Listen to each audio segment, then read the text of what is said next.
but we're going to be speaking about it in the important way. I mean, finances are one of the most important sources of tension in relationships, most common sources of tension in relationships. But some couples really do avoid discussing them at all. And sometimes even during this year, it might probe a conversation about the expectations of finances within a relationship. But should this be the only time you speak about, I'm sorry, I can't afford a 5-star restaurant. I'm sorry, I'm going to get you a small bouquet and I can't afford a big one. I'm sorry, I can't get you a PS5, darling, for Valentine's Day, but I have a great love note that I have for you. Or should this be something that we make more common in our relationships? Kathleen Mureithi is the head of training at Centonomy, joining us in today's Money Matters feature to speak about planning our futures financially and not just romantically in the month of love. Kathleen, always a pleasure to have you. Good morning. Good morning and Happy New Year. Happy New Year. Well, you know, it is the first time we're speaking this year, but the year has been new. I say that intentionally. But also I want to say, you know, happy Valentine's Day in advance. We know it's the month of love and we usually don't expect to be having serious conversations when our minds are in a romantic time frame. True. But you see, well, yes, I agree. It's the month of love, but love is emotional, relationships are practical. So we also need to be logical around certain conversations, especially when it comes to money and relationships. Otherwise, if you're in a relationship and you do not openly talk about money, then there's no sense of direction.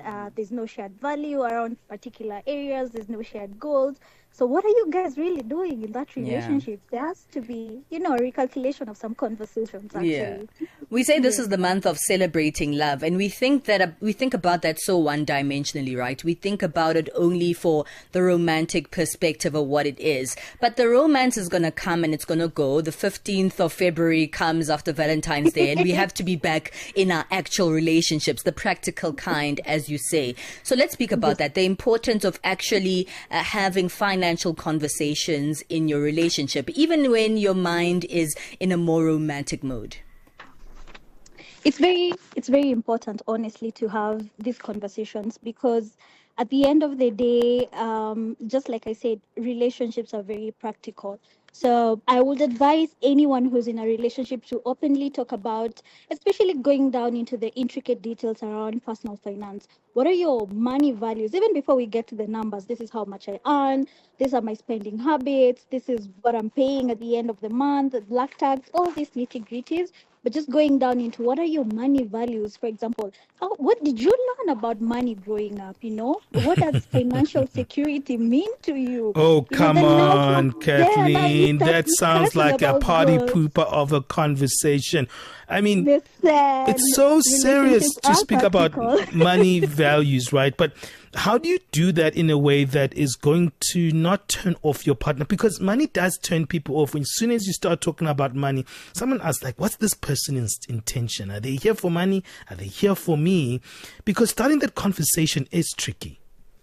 Exactly. So the key is to basically just make these money conversations a normal part of the relationship, just like you're saying, not a one-time interrogation or something that you do indirectly where you observe how your person is, the relationship about money with your person. So make it a normal conversation. And that's where now the money values come in, because one simple question, what did you learn about money growing up, will unravel so much, and you'll be able to understand what kind of mindset does my person have. Is he or she operating from a scarcity mentality or an abundant mentality? From a scarcity mentality, then it will make sense if they spend so much because they lacked a lot growing up. So they are in that compensation kind of phase where I didn't have this growing up. Now I can be able to afford it. I'm going to buy it as many times as possible, And then from an abundant mentality is, we pretty much had enough, so I do not mind not buying this. These conversations will actually open a very, very, very nice way for you to actually now understand. So my person is like this, then these are some of the ways that we need to work around money. And then now that goes down to what kind of life do we want to have? who's going to play what role, who's the stricter person, who's the saver, who's the spender, So you don't get into those technical questions right in. That simple question of, what did you learn about money growing up, will unravel so much that you need to know. So when do we start this conversation? Because a lot of people are like, as early as possible. When people listen to this, they're like, yeah, but me and my relationship, we're not there yet. And I think there is a misconception that these are conversations for people who are in relationships, who are starting to plan for marriage or, very serious conversations, want to live together. But you say as soon as possible. Isn't that awkward?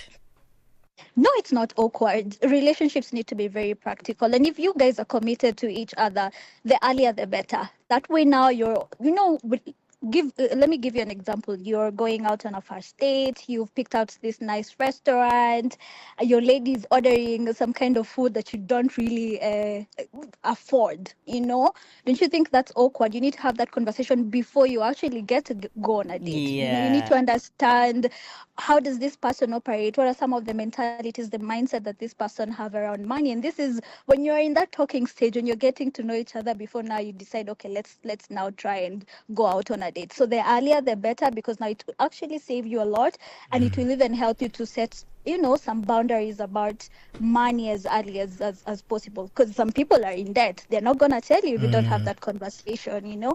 Others pay a lot of money in terms of black tax. You're not going to know that if you don't have this conversation. And the earlier you know this, the better, because now you're able to know, do I want this in my life? No, then you move on to the next person. Yeah, before now the emotions are so high and you're afraid to leave this person. You've probably taken out debt for this person, and you're now in the extreme case where now you can't actually leave this person because you're financially entangled, and you're afraid of the consequences around leaving this person. I like that, because this is how you're going to know that you are compatible with your money ambitions with your partner, or what you find your suitor to be as an attraction when it comes to money. Let's say the conversation is moving forward and you guys have cemented this relationship. Over time, we shift where we are with our incomes. There are challenges, but there are also more opportunities. Some people grow their money, some people have less money as the relationship keeps going. Curious about that. As a relationship keeps going, people become even more secretive about money, because we've had that initial talk. Remember when we were dating? So yeah, we know what we think about money. Like you spoke about the ethics of money. We know our values around money. But as the relationship keeps going, maybe we just start doing things quietly by ourselves. How do you keep the communication space open about money? Because the longer the relationship goes, I feel like people get very relaxed around that. But we'll talk about that after the break. Africa, meet Abedi. Yeah, that's me. Abedi is a music lover through and through. I really love African music. He's got a taste for all kinds of tunes and spends his days listening to Channel Africa. Guess what? He didn't know. Okay. Channel Africa wants to help Abedi and all music lovers everywhere to discover even more incredible music. That is why Channel Africa is calling on all African musicians to submit their music. Musicians, remember to give us all your relevant information. Make your submissions at music@channelafrica.co.za. Submissions are your chance to be heard on radio. But sadly, they do not guarantee that you will be playlisted. All submissions will be carefully reviewed to see if they meet our station's requirement. Channel Africa, the African perspective. Balisa and Benjamin, fuel your day with fresh African perspective on Channel Africa. Valentine's Day is around the corner. We're speaking about money and coupling, and we're joined by Kathleen Mureithi, head of training at Centonomy, a financial consultancy firm in Kenya. Kathleen, it's so easy to have those initial conversations sometimes, and we make it kind of a thing to talk about money at the beginning of our relationship. But when we grow into our careers, we grow our money, we grow our assets, less and less do we speak about the financial responsibilities that we have. Maybe we know a little bit about what's happening in the household, but I've noticed with couples, as there is that growth in their career, or maybe their complication when it comes to their workplace, maybe they're getting less, people then just have a very kind of awkward moment when it comes to speaking about money. I agree. And this is where trust is a very big currency in relationships, over and above the different facets of relationship. Once you're able to establish trust at the very early onset, then conversations or communication around money becomes very easy. But I do agree, people change. Over time, you are in a relationship 10 years, 15 years, you've started earning money, a lot has happened, there were conflicts at some point, your person has changed, so now you become a little bit secretive around money. And here's now where the conversations around boundaries come in. All right, when two people come together, they become one. That's what we hear in church and when our pastors to put two people together. But you see, when it comes to money, if we do not have an easy or a seamless communication with your partner around money, money can become one of the biggest sources of conflicts. Why? Because there are no boundaries. There's resentment that will come in, misunderstanding. Some people will be manipulated at some point. So it becomes very, very, very, very toxic at some point. So communication actually creates a sense of dignity around money. So it communicates what is to be shared, what is off limits, It also even reduces confusion and prevents assumptions like, oh, because you're earning more, or, oh, yes, this is what you're earning when you started out. There's a promotion at some point. You have grown. I can be able to see the kind of friends that you have right now, the kind of networks that you have right now. I'm in debt. Now you're responsible for paying off my debt. You see where the miscommunication will come in if there's no clear boundary around what you want in terms of your personal finance, even as you're getting into the relationship, and the goals and the values that you want and the life that you want to build with your person. So this trust becomes very, very important because now both partners know what is expected of them. It creates some sense of emotional stability or emotional safety around that relationship. And then now it prevents money from becoming a silent source of tension. So now you are even afraid to say, I got a bonus. You're even afraid to say, oh, there's a piece of land that I want to buy. Once you have these conversations, and now with trust, it's because at some point the love will end. That's what we usually say.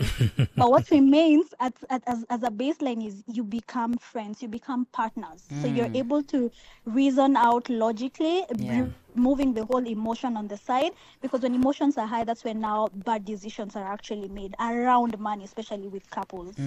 Kathleen, I've heard the saying, money changes people. And so we take this advice, oh my gosh, it's so great.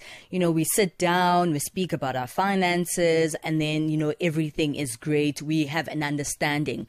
But then life keeps on moving, things change, and we don't have follow-up conversations.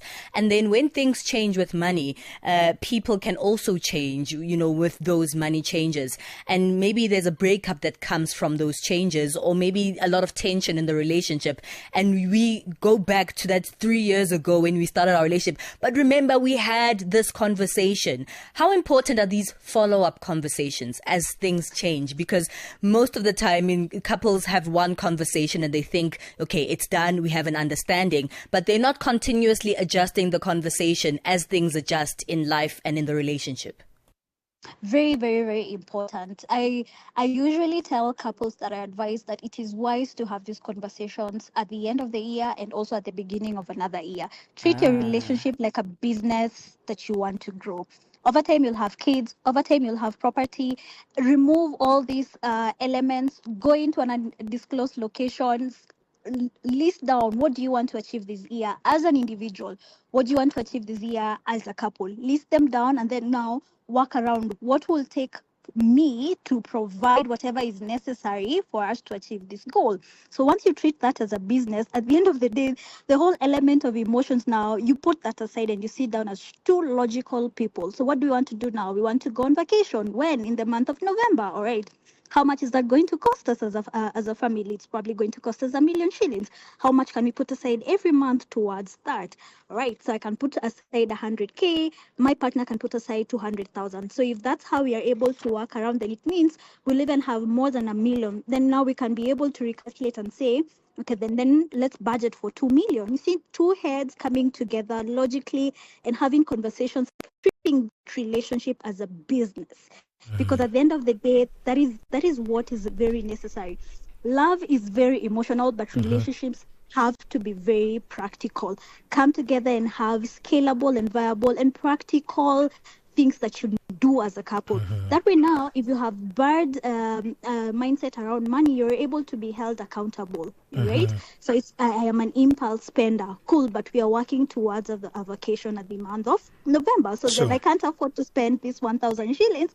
It would mean my partner will have to save twice as much because they're trying to compensate for my bad behavior. So what does that do also for you mentally? You're able now to clearly lock in and work together as a couple. Because at the end of the day, you guys are in it for the long haul. Why don't you just come together in the beginning and say, this is what we want to achieve, then now let's treat it as a business. And I've seen so many couples do that and they become very successful. But if you don't have these conversations, then it means there's no sense of direction, there's no system in that relationship. So everyone is pretty much doing whatever they want to do. And what does that mean, or what does that translate to in the next 10, 20 years? Divorce.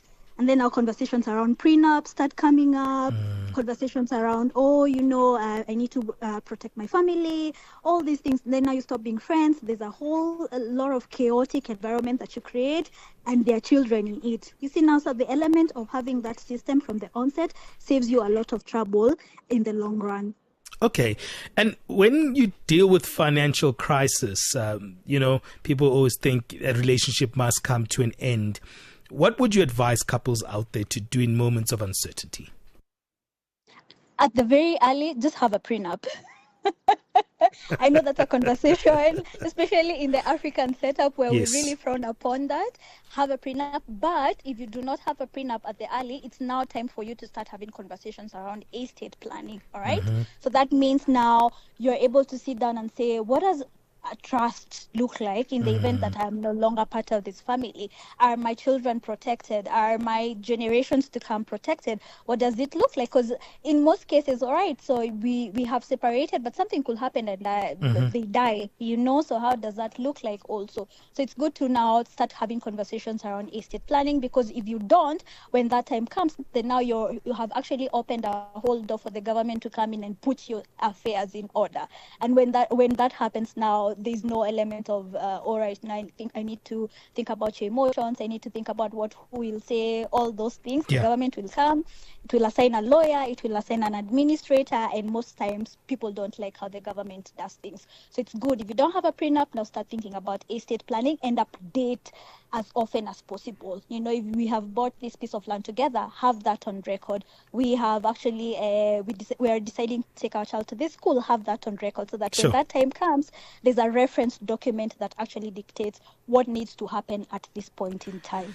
It's a lot, eh? It doesn't feel like Valentine's Day when you speak about all these things, right? But Kathleen, let's leave it there. Where can people find you online? My name is Kathleen Mureithi. You can find me across all social media platforms as Kathleen Mureithi. You can also even find our company, Centonomy, across all social media platforms. All right, we'll leave it there. Thank you so much for joining us. Thank you. All right, let's move on right now. What's your take on that one? Prenups, talking about every month you just have to check up on the finances. Is it that practical? Or maybe you've got your reservations about sharing your check with your partner. Maybe they'll change their minds about you, what they feel about you. Let us know. Our WhatsApp number, what you think about the one, +7 83 288 6684. It's 11:30 Central African Time. It's time for us to get our sports. Musibudi's back. Sports.